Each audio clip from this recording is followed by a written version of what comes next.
ఎవరు ఎంత ఇబ్బంది పడ్డా పర్లేదు. నేను ఆనందంగా ఉంటే చాలు అనుకోవటం రాక్షస గుణం. నా వల్ల ఒకరు ఇబ్బంది పడకూడదు అనుకోవటం దైవగుణం. వారికి భగవంతుడు ఎప్పుడూ తోడుగా ఉంటాడు. హాయ్ అండి, నేను Swapna. Welcome back to our channel. అందరూ ఎలా ఉన్నారు? నేనైతే బాగున్నాను. మీరు కూడా బాగున్నారు అనుకుంటున్నాను. మీరు ఎలా ఉన్నారు ఏంటనేది కామెంట్ బాక్స్లో కామెంట్ చేసేయండి. వీడియో అయితే లాస్ట్ వరకు చూడండి, మీకు నచ్చుతుంది. వీడియో నచ్చితే లైక్ చేయండి, షేర్ చేయండి, అలాగే మన ఛానల్ని సబ్స్క్రైబ్ చేసుకోండి. పక్కనే ఉన్న గంట సింబల్ మీద క్లిక్ చేశారంటే మన ఛానల్ నుంచి నేను వీడియోలు అనేవి పెట్టినప్పుడు మీకు నోటిఫికేషన్స్ అనేవి వస్తూ ఉంటాయి. ఏంటి స్వప్న, ఇక్కడ ఏమిటో ప్రిపేర్ చేస్తున్నావు, అసలు ఏం చేస్తున్నావు ఏంటి, కొంచెం మాకు చెప్పు వివరంగా అని అనుకుంటున్నారా? చెప్తాను ఉండండి. ఇక్కడ వచ్చేసి నేను మసాలా వడ అయితే చేస్తున్నానండి బాబు, పచ్చిపప్పుతోటి. మార్నింగ్ పచ్చిపప్పు నానబెట్టుకున్నాను. ఇప్పుడైతే నేను శుభ్రంగా 2 సార్లు కడిగేసి మిక్సీ గిన్నెలోకి తీసుకొని పచ్చిపప్పు, అల్లం, అలాగే కొత్తిమీర, కరివేపాకు, జీలకర్ర, ఉప్పు ఇవన్నీ వేసుకొని మిక్సీ పట్టుకొని తర్వాత ఆయిల్లో అయితే ఇలా వడల్లాగా అయితే వేసానమాట. చూడండి, టేస్ట్ అయితే మళ్ళీ ఉంటాయండి. చూసారు కదా, కొంచెం జీలకర్ర ఇవన్నీ వేసుకొని మిక్సీ పట్టుకొని ఇలా చేస్తున్నాను అనమాట. చూడండి, ఇక్కడైతే కొన్ని అయితే రెడీ అయిపోయినాయి. ఇవైతే పక్కన పెట్టేస్తున్నాను. పెద్దగా ఎక్కువైతే చేయలేదులేండి, కొంచెం తలా 3 4 వచ్చి అన్న అయితే చేస్తున్నాను అనమాట, మా ఇంట్లో వాళ్ళకి సరిపడా. ఎక్కువ చేసినా కానీ మళ్ళీ ఇది ఇప్పుడు ఈవినింగ్ టైంలో నేను చేస్తుంది. ఇంక మళ్ళీ అన్నం తినరు కదా, అందుకని బయట నుంచి మనం కొనుక్కొచ్చుకుంటే ఎలా తింటామో ఇప్పుడు ఇంట్లో చేసేవి కూడా అలా అనమాట.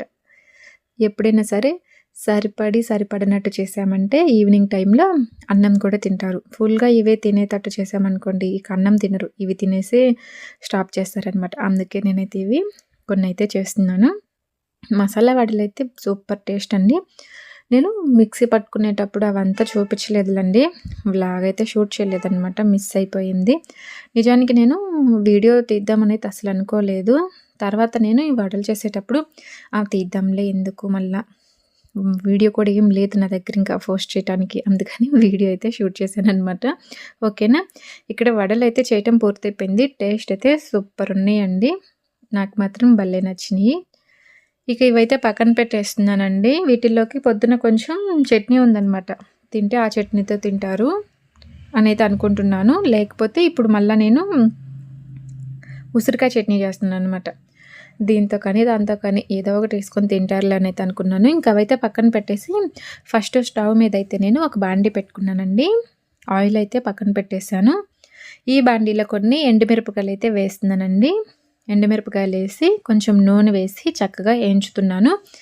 మీకు కావాలనుకుంటే కొన్ని పచ్చిమిరపకాయలు కూడా వేసుకోవచ్చు అండి. ఎండుమిరపకాయలు సగం, పచ్చిమిరపకాయలు సగం వేసుకొని చేసుకోవచ్చు, లేదా పూర్తిగా పచ్చిమిరపకాయలతో కూడా చేసుకోవచ్చు అండి. ఎలా చేసినా టేస్ట్ అయితే సూపర్ ఉంటుంది ఉసిరికాయ పచ్చడిలా. ఇదిగో ఇక్కడైతే నేను ఎండుమిరపకాయలు అయితే చక్కగా వేయించుతున్నాను. ఇంకా మీకు ఎవరికైనా ఇష్టం ఉంటే మెంతులు, కొన్ని ఆవాలు, పచ్చిపప్పు ఇవి కూడా వేసుకొని వేయించుకోవచ్చు, ధనియాలు. నేనైతే అవేం వేయట్లేదు, ఇంట్లో ఆవపిండి ఉందన్నమాట, కొంచెం ఆవాల పిండి, మెంతుల పిండి ఉంది. ధనియాలు అయితే అసలు వేయట్లేదండి, జీలకర్ర ఇట్లాంటివన్నీ ఇంకా మీ ఆప్షనల్ అనమాట, మీకు నచ్చితే వేసుకోవచ్చు. ఓకేనా, ఇక్కడ ఎండుమిరపకాయలు చక్కగా ఏగినాయండి. ఇంక ఇవైతే పక్కన ఒక గిన్నెలోకి అయితే తీసేస్తున్నాను. ముందుగానే ఉసిరికాయలు కట్ చేసి పెట్టుకున్నాను అనమాట. మొన్న లైవ్లో అయితే ఉసిరికాయలు కట్ చేసి పెట్టుకున్నాను, మొన్న కాదులే, కాకపోతే ఈ వీడియో 2 రోజులు అవుతుంది కదా వీడియో షూట్ చేసి. శనివారం రోజు వ్లాగ్ అండి ఇది, శనివారం రోజు వ్లాగు. నేనైతే సోమవారం రోజు వాయిస్ ఓవర్ ఇస్తున్నాను అనమాట, ఎడిటింగ్ చేసి. అందువల్ల నిన్న మొన్న అని ఇట్లా వచ్చేస్తుందిలే. ఓకేనా, ఇదిగో ఇక్కడైతే ఉసిరికాయలు చక్కగా వేయించుతున్నానండి. కొంచెం ఆయిల్ వేసే వేయించుతున్నాను. మనకి ఉసిరికాయలు అనేవి మనం స్పూన్తో కానీ చాకుతో కానీ ఇలా అన్నప్పుడు మెత్తగా మగ్గాలన్నమాట, అప్పుడే మనకి టేస్ట్ బాగుంటుంది. చూడండి, ఇక్కడైతే ఉసిరికాయలు చక్కగా మగ్గినాయి అనమాట, ఉడకటం కాదు. చూడండి, ఈ విధంగా వస్తే సరిపోతుంది. నేను ఇక్కడ చిన్నది గుంతగింట తీసుకున్నాను కదా, దీంతో కట్ చేయడానికి పెద్దగా వీలు కుదరట్లేదు అనమాట. ఉసిరికాయలు మరి ఇంత చిన్నగా కట్ చేసుకోవాల్సిన పని కూడా లేదండి, మీకు కావాలనుకుంటే కొంచెం పెద్ద సైజులో కట్ చేసుకున్నా పర్లేదు. ఇక్కడైతే ఇంకా స్టవ్ ఆఫ్ చేశానండి. వీటిని అయితే చల్లారనివ్వాలి, వేడివేడిగా అయితే చేయకూడదు కదా, మిక్సీ పట్టొద్దు. చల్లారిన తర్వాత ఒక మిక్సీ గిన్నె తీసుకొని ఎండుమిరపకాయలన్నీ ఇందులో వేస్తున్నానండి. అలాగే ఇందులో ఇంకా నేను కొంచెం 1 స్పూను ఆవాల పిండి, 1 స్పూను మెంతిపిండి, కొంచెం కొంచెం వేస్తున్నాననమాట. చూసుకొని వేసుకోవాలి. అలాగే ఇంకా ఇందులో వెల్లుల్లిపాయలు కూడా ఒలుచుకొని వేసుకోవాలండి. ఇంకా ఉప్పు కూడా వేస్తున్నాను. ఉప్పు, పసుపు, జీలకర్ర ఇవన్నీ వేసుకోవాలి. అలాగే వెల్లుల్లిపాయలు అయితే నేను పొట్టుతోటే వేస్తున్నానండి. పైపైన పొట్టు తీసి వెల్లుల్లిపాయలు కూడా వేసి మొత్తం అయితే ఒకసారి కచ్చపచ్చగా మిక్సీ పట్టుకోవాలండి. రోట్లో నూరుకుంటే ఇంకా బాగుంటుంది. మన దగ్గర రోల్ ఉండదు కదా, ఏం చేస్తాము, ఇలానే మిక్సీ పట్టుకోవాలి. అయినా ఈ మధ్య రోట్లో నూరే అంత ఓపిక ఎవరికి ఉంటుందిలేండి. ఇదిగో ఇవైతే ఇప్పుడు మిక్సీ అయితే పట్టేస్తున్నానండి. చూసారు కదా వీటిని. ఇంకా నేను ఇందులో ఉసిరికాయలు వేయలేదు, ఓన్లీ ఎండుమిరపకాయలతో పాటు ఇవన్నీ వేసి మిక్సీ పట్టేస్తున్నాను. చూడండి ఒకసారి అయితే ఇదిగో ఈ విధంగా పట్టుకున్నాను. చూసారు కదా, ఇలా మనకి మెదిగిన తర్వాత ఉసిరికాయలు ఉన్నాయి కదా, ఇవన్నీ అయితే ఇందులో వేయాలన్నమాట. మళ్ళీ ఉసిరికాయలన్నీ ఇందులో వేసి మళ్ళీ మిక్సీ పట్టుకోవాలి. పూర్తిగా చల్లారిన తర్వాతే చేయాలి. మిక్సీ పట్టుకునేటప్పుడు కొంచెం కూడా వాటర్ అనేది యాడ్ చేయొద్దు. వాటర్ పోయకుండానే వీటిని మనం జాగ్రత్తగా చూసుకుంటూ మిక్సీ పట్టుకోవాలి. అప్పుడే పచ్చడి అనేది టేస్ట్ ఉంటుంది. ఒక వారం 10 రోజుల వరకు కూడా నిల్వ ఉంటుంది. అప్పటికప్పుడు ఉసిరికాయలతో ఇలా పచ్చడి చేసుకొని తిన్నామంటే సూపర్ ఉంటుంది. చపాతీలోకి, రైస్లోకి, దోశల్లోకి, అలాగే ఇప్పుడు నేను వడలు చేశాను కదా, వీటిల్లోకి తిన్నా కానీ సూపర్ ఉంటుందబ్బా. ఇక్కడైతే నేను ఇంకా కొంచెం నిమ్మరసం కూడా పిండాలండి. నిమ్మరసం అయితే ఒక కాయ అయితే పిండుతున్నాను. నిమ్మరసం పిండుకుంటే టేస్ట్ ఇంకా చాలా బాగుంటుంది. మనకి ఈ పచ్చడి అనేది మిక్సీ పట్టుకునేటప్పుడు కొంచెం టైం పడుతుంది. ఎందుకంటే వాటర్ ఏమి యాడ్ చేయట్లేదు కదా. ఒకవేళ వాటర్ యాడ్ చేయాలనుకున్నోళ్ళు కొంచెం వేడి నీళ్ళు పోసి మిక్సీ పట్టుకోండి. గోరువెచ్చటి నీళ్ళు కానీ, వేడి నీళ్ళు కానీ, ఓకేనా. ఇక్కడైతే వాటర్ యాడ్ చేయకుండానే నేను మిక్సీ అయితే పట్టేశాను.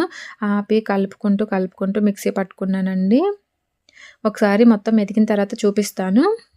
ఇంకా మనకి ఉసిరికాయలు అనేవి కచ్చాపచ్చాగా ఉన్న సూపర్ ఉంటుంది టేస్ట్. మెత్తగా పిండిలాగా పొడిలాగా అవ్వాల్సిన పని లేదు. కొన్ని ఉసిరికాయ ముక్కలు అలా ఉన్నా కానీ నోటికి తగులుతూ ఉంటే తినేటప్పుడు సూపర్ ఉంటుంది అనమాట. నేనైతే మీకు మిక్సీ పట్టిన తర్వాత చూపిస్తాను ఎలా మిక్సీ పట్టాను ఏంటనేది, ఓకేనా. నేను ఇక్కడ ఈ పచ్చడి మిక్సీ పట్టేటప్పుడు ఇంకా మా వారైతే వచ్చేసారండి. టైం అయితే 6:30 అయిందనమాట. నేనైతే 5కి స్టార్ట్ చేశాను. ఇప్పుడు 6:30. ఉసిరికాయ లాగటానికి చాలా టైం పట్టింది. 6:15, 7 కూడా అవుతుందండి. మిక్సీ పట్టేసిన తర్వాత చూడండి పచ్చడి అయితే ఇలా ఉంది. ఇప్పుడు దీన్ని మళ్ళీ మనం పోపు పెట్టుకోవాలి, తాలింపు వేసుకోవాలన్నమాట. స్టవ్ మీద ఇందాక ఉసిరికాయలు వేయించుకున్న బాండీ ఉంది కదా, అదే బాండీ పెట్టేసి నూనె అయితే తీసుకున్నానండి. చూడండి ఇందులో అయితే మనం ఇప్పుడు పోపు దినుసులు వేసుకోవాలి. ఆవాలు, జీలకర్ర, పచ్చిపప్పు, అలాగే మినప్పప్పు, ఇంకా వెల్లుల్లిపాయలు, కరివేపాకు ఇవన్నీ బాగా వేగనివ్వాలి. వేగిన తర్వాత స్టవ్ ఆఫ్ చేసేసాను అనమాట. నేను స్టవ్ ఆఫ్ చేసిన తర్వాత ఈ పచ్చడి అయితే వేస్తున్నానండి. వేడిగా ఉన్నా పర్లేదు నూనె, కాకపోతే స్టవ్ ఆఫ్ చేసుకొని వేసుకోవాలన్నమాట.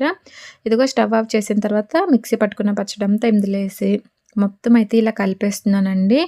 మీకు కావాలనుకుంటే ఆయిల్ ఇంకొంచెం తక్కువ వేసుకున్నా పర్లేదు. నేనైతే ఆయిల్ కొంచెం ఎక్కువ వేసానండి. చూడండి ఇదిగో ఇలా అయితే మొత్తం కలిపేసాక పక్కనైతే పెట్టేసుకుంటే సరిపోతుంది. తినడానికి మనకి ఇది ఇంకా రెడీ అయిపోయినట్టు. నాకు మాత్రం ఇలా పచ్చడి తాలింపులోకి వేసినప్పుడే స్మెల్కే నోరు ఊరిపోతుంది అనమాట. టేస్ట్ చేయాలి, తినాలి అని అయితే చాలా అనిపిస్తూ ఉంది. స్మెల్ అయితే సూపర్గా ఉందండి. ఈ పచ్చడి అయితే రెడీ అయిపోయిందండి. చూసారు కదా. అలాగే మన ఛానల్లో ఉసిరికాయ నిల్వ పచ్చడి ఎలా చేయాలి ఏంటనేది కూడా ఒక వీడియో అయితే ఉంది. ఇంట్రెస్ట్ ఉంటే ఆ వీడియో కూడా చూడండి, ఓకేనా. ఇక్కడైతే నేను ఇంకా పచ్చడి తీసి పక్కనైతే పెట్టేశానండి. ఇంకా మా వారికి తినటానికైతే వేసి ఇచ్చేసాను. వడలు చేశాను కదా, అవి పిల్లలు మా వారు కూర్చొని తింటున్నారు. ఇక్కడైతే నేను కాఫీ పెట్టేస్తున్నానండి. వాళ్ళు తినేలోపు పాలు కాగుతాయి కదా అని. ఈలోపు పాలు కాగిని, అలాగే ఇంకా బ్రూ వేసి కాఫీ అయితే కలిపేస్తున్నాను అనమాట. ఎందుకో నాకు కూడా తాగాలనిపిస్తుంది. ఇంకా మా వారితో పాటు నేను కూడా ఒక కప్ కాఫీ అయితే కలుపుకుంటున్నాను.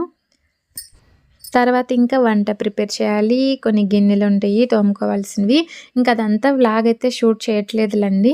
ఎందుకంటే వీడియో కూడా లెంత్ ఎక్కువైపోతూ ఉంటుంది కదా. నాకు కూడా వీడియో షూట్ చేయాలంటే కొంచెం బద్ధకం వస్తుందన్నమాట ఈ మధ్య ఎందుకో. అందుకే నేను కూడా ఎక్కువ వీడియోస్ అయితే షూట్ చేయలేకపోతున్నాను, ఓకేనా. ప్రశాంతంగా కూర్చొని కాఫీ అయితే తాగేస్తున్నాము. ఈ వీడియో అయితే ఇంతే అనమాట. ఈ వీడియో మీకు ఎలా అనిపించిందో చెప్పండి. వీడియో నచ్చితే లైక్ చేయండి, షేర్ చేయండి. అలాగే మన ఛానల్ని సబ్స్క్రైబ్ చేసుకోండి. Thank you for watching. మరొక మంచి వీడియోతో కలుద్దాము. Bye bye.